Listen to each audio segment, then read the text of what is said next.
നമുക്കെല്ലാവർക്കും ഏറെ അനുഗ്രഹദായകവും സന്തോഷപ്രദവുമായ ത്തിലാണ് നാം ആയിരിക്കുക.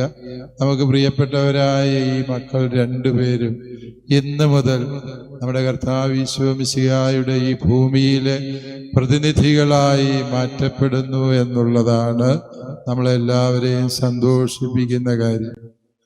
അവരോട് ഞാൻ ചോദിക്കുകയുണ്ടായി, നിങ്ങൾ എങ്ങനെയാണ് സെമിനാരിയിൽ ചേരാനിട വന്നത്? അപ്പോൾ പ്രത്യേകിച്ച് ഉദ്ദേശമൊന്നുമില്ല. ഒരാൾ പോകാൻ തയ്യാറാണെന്ന് പറഞ്ഞ് കൈപൊക്കിയപ്പോൾ മറ്റേ ആളും കൈപൊക്കിയതേ ഉള്ളെന്നാണ്. ആരാണ് ആദ്യം പൊക്കിയത് എന്ന് ഞാൻ വെളിപ്പെടുത്തുന്നില്ല. പക്ഷെ അവര് അങ്ങനെ ഒരാളുടെ കൂടെ അങ്ങ് പോയി.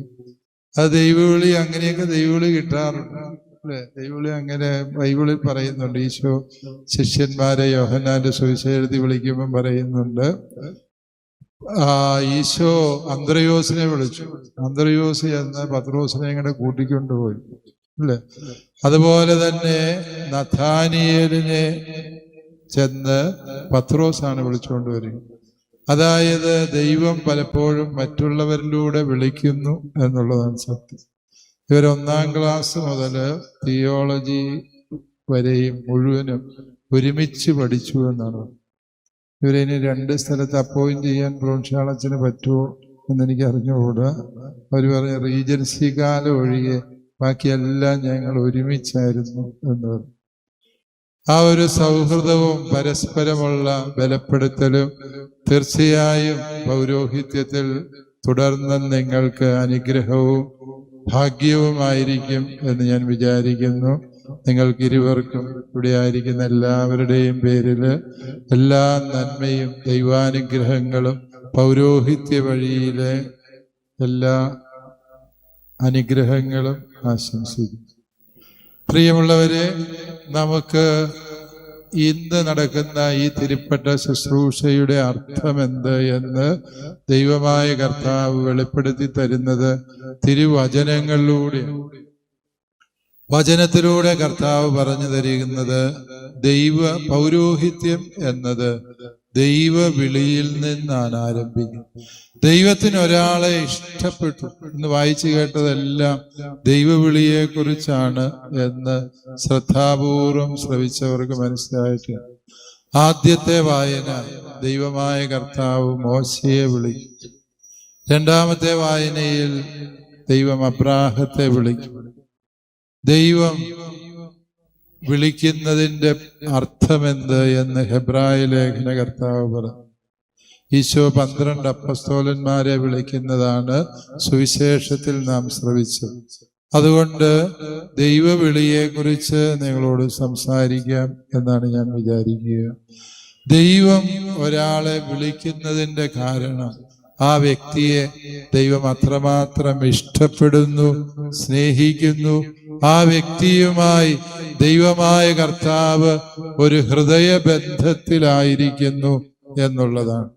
ദൈവം ചിലരോട് അന്യായമായി കൂട്ടുകൂടും എന്നെനിക്ക് തോന്നിയിട്ടുണ്ട്. അന്യായമായി എന്ന് പറഞ്ഞാൽ ന്യായമായി നിങ്ങളെല്ലാവരും അനുഗ്രഹീതരാകും. ചിലരൊക്കെ പരദൂഷണം പറയാറുണ്ട്. ആ വ്യക്തി അച്ഛനായതോടെ അവരുടെ വീട്ടിന് ഭയങ്കര ഐശ്വര്യമാണ്, അച്ഛൻ എവിടുന്നോ കുറെ കാശ് കൊണ്ടുപോയി കൊടുത്തിട്ടുണ്ടാവും എന്നൊക്കെ പറയാറുണ്ട്. അങ്ങനെ വല്ലതും ചെയ്യുന്നവരുണ്ടോ എന്ന് എനിക്ക് അറിഞ്ഞുകൂടാ. പക്ഷേ അങ്ങനെ നിങ്ങൾ പരദൂഷണം പറയണ്ട. അതൊരു ദൈവാനുഗ്രഹമാണ്. ഒരു മകനെ കർത്താവിന് പ്രിയപ്പെട്ടവനായി തിരഞ്ഞെടുത്ത് കഴിയുമ്പോൾ ദൈവം തന്നെ അവരെ അനുഗ്രഹിക്കുകയും ആശീർവദിക്കുകയും ആ കുടുംബത്തെ ഐശ്വര്യമുള്ളതാക്കി തീർക്കുകയും ചെയ്യുന്നത് പലപ്പോഴും ഞാൻ കണ്ടിട്ടുണ്ട്. വൈദികർക്ക് അങ്ങനെ കാര്യമായ സമ്പാദ്യങ്ങളൊന്നും വീട്ടുകാരെ സാമ്പത്തികമായി സഹായിക്കാനും സാധിക്കുക. അങ്ങനെ എന്തെങ്കിലും കിട്ടിയാലും കൊടുക്കരുത്. നമ്മൾ കൊണ്ടുപോയി കൊടുത്താൽ വീട്ടുകാർ രക്ഷപ്പെടുകയല്ല, അവർ വഴക്കുണ്ടാക്കി കലഹിച്ചു പോകുമോ. അതുകൊണ്ട് അച്ഛന്മാരാരും വീട്ടിലൊന്നും കൊണ്ടുപോയി കൊടുക്കരുത്. അത് വീടിന് ഗുണമല്ല, ദോഷമാണ്. ഇന്നലെ രാത്രി ഞാൻ എറണാകുളത്ത് സമാനമായൊരു കുടുംബത്തർക്കം പരിഹരിക്കാൻ വലിയ തുക ഒരച്ഛൻ്റെ പേരിലുണ്ട്. സഹോദരങ്ങൾ തമ്മിൽ ഭയങ്കര വഴക്കാണ്. അവരെ എങ്ങനെയെങ്കിലും അനുരഞ്ജനപ്പെടുത്താൻ വേണ്ടി വീട്ടുകാർ അവസാനം എൻ്റെ അടുക്കൽ വന്നത്. ഇതെല്ലാം ഒരു പ്രതിസന്ധിയാണ്. നമ്മൾ മനസ്സിലാക്കണം, നമ്മൾ തന്നെയാണ് അനുഗ്രഹം, അല്ലാതെ നമ്മൾ കൊണ്ടേ കൊടുക്കുന്ന എന്തെങ്കിലും അല്ല അനുഗ്രഹം. We ourselves are the blessings. പ്രിയ മക്കളെ, നിങ്ങൾ നിങ്ങളുടെ വീടിന്റെ അനുഗ്രഹമാണ് എന്ന സത്യം, നിങ്ങൾ നിങ്ങളുടെ സഭയുടെ അനുഗ്രഹമാണ്. പരിശുദ്ധ കത്തോലിക്ക സഭയുടെ അനുഗ്രഹമാകാനാണ് ദൈവം നിങ്ങളെ വിളിച്ചത്. ദൈവവിളി എന്ന് പറയുന്നത് അനുഗ്രഹമാകാനുള്ളതാണ്. അവർ കരങ്ങൾ ഉയർത്തി ആശീർവദിക്കുമ്പോൾ സത്യം സത്യമായും ദൈവമാണ് ആശീർവദിക്കുന്നത് എന്ന് നാം വിശ്വസിക്കുന്നു. അവർ കുമ്പസാരക്കൂട്ടിലിരുന്ന് പിതാവിന്റെയും പുത്രന്റെയും പരിശുദ്ധാത്മാവിന്റെയും നാമത്തിൽ നിന്റെ പാപം മോചിക്കുന്നു എന്ന് പറയുമ്പോൾ, പ്രിയപ്പെട്ട ദൈവജനമേ, സത്യം സത്യമായും നാം വിശ്വസിക്കുന്നു, നമ്മുടെ പാപത്തിന്റെ ഭാരം എന്നേക്കുമായി നമ്മുടെ കർത്താവ് ഈശോ മിശിഹ എടുത്തു നീക്കി എന്ന്. അതാണ് പുരോഹിതനെ ദൈവം വിളിച്ചത് അനുഗ്രഹമാകാൻ വേണ്ടിയാണ് എന്ന പരമമായ സത്യം നമ്മൾ ഓർക്കുക. ഈ വിളികൾ കിട്ടിയ ആർക്കും വലിയ താല്പര്യമൊന്നുമില്ല ഈ വിളി സ്വീകരിക്കാൻ. അത് ഈ ദൈവവിളിയുടെ ഒരു രഹസ്യമായിട്ട് എനിക്ക് പലപ്പോഴും തോന്നിയിട്ടുണ്ട്. There is an asymmetry in vocation എന്ന് എനിക്ക് തോന്നിയ ഒരു ചിന്തയാണ്.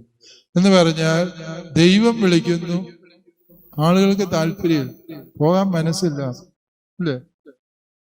മോശയെ ദൈവം വിളിച്ചപ്പോ മോശ പറഞ്ഞ, എനിക്ക് വയ്യ ദൈവമേ, വയസ്സായി, വടികുത്തിയാ നടക്കുക, ഇനി എന്നെ കൊണ്ട് പറ്റിയ ഞാൻ വരിക. ജെറമിയായെ വിളിച്ചപ്പോ എന്താ ജെറമിയ പറഞ്ഞേ? ഞാൻ ബാലനാണ്, കൊച്ചാണ്, എനിക്ക് ഇനിയും ഒരുപാട് നല്ല സ്വപ്നങ്ങൾ സാക്ഷാത്കരിക്കാനും നിന്റെ പുറകെ വരാനൊന്നും പറ്റിയ. ദൈവം പറഞ്ഞു, നീ വന്നേ പറ്റൂ. ഈ ദൈവവിളിക്ക് അങ്ങനെ ഒരു പ്രത്യേകതയാണ്. ദൈവവിളി എന്ന് പറയുന്നത് നമുക്ക് തോന്നിയ ഒരു ഇഷ്ടമോ താല്പര്യമോ ഒന്നുമല്ല. ചിലപ്പോൾ നമ്മൾ അങ്ങനെ തെറ്റിദ്ധരിക്കും.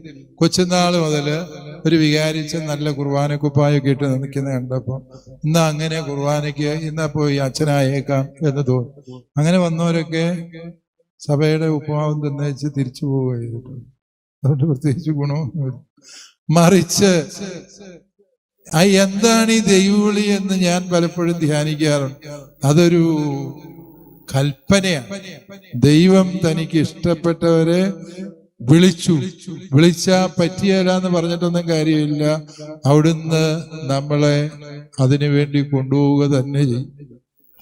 അതിനെക്കുറിച്ചൊരു ഉത്തരം എനിക്ക് ലഭിച്ചത് ആമോസിന്റെ തന്നെ പ്രവചനത്തിലാണ്. ആമോസിന്റെ പ്രവചനം 3:8 ഇങ്ങനെ നമ്മൾ വായിക്കുന്നുണ്ട്: സിംഹം ഗർജിച്ചു. ആർക്കാണ് അവഗണിക്കാൻ പറ്റും? ഒരു സിംഹം ഇങ്ങോട്ട് കയറി വന്നു, ഒറ്റ ഗർജനം, എന്ത് സംഭവിക്കും? ഇപ്പം സിംഹവും പുലിയൊക്കെ എവിടെയും വരാവുന്ന അവസ്ഥയാണ്, അല്ലേ? കയറി വന്നു ഗർജിച്ചാൽ എന്ത് സംഭവിക്കും? പട്ടമാണെന്നൊന്നും വിചാരിക്കുകയല്ല, സർവ മനുഷ്യരും ഓടി രക്ഷപ്പെടും, അല്ലേ? ഷമ്മാശന്മാരാദ്യം ഓടാനാണ് സാധ്യത. ഒരാള് മാത്രം ശേഷിക്കുമെന്ന് ഞാൻ ഈ വചനം വ്യാഖ്യാനിക്കുമ്പോൾ പറയാറുണ്ട്. ആരായിരിക്കും? ഞാൻ നിൽക്കുകയല്ല, നീ തെറ്റിദ്ധരിക്കരുത്, ഞാനല്ല. സിംഹം ആരെയാണോ വന്ന് ആദ്യം കടിച്ചു പിടിച്ചത് അവനൊഴികെ ബാക്കി എല്ലാവരും ഓടി രക്ഷപ്പെടും. അത്രയ്ക്ക് കഷ്ടമാണ്.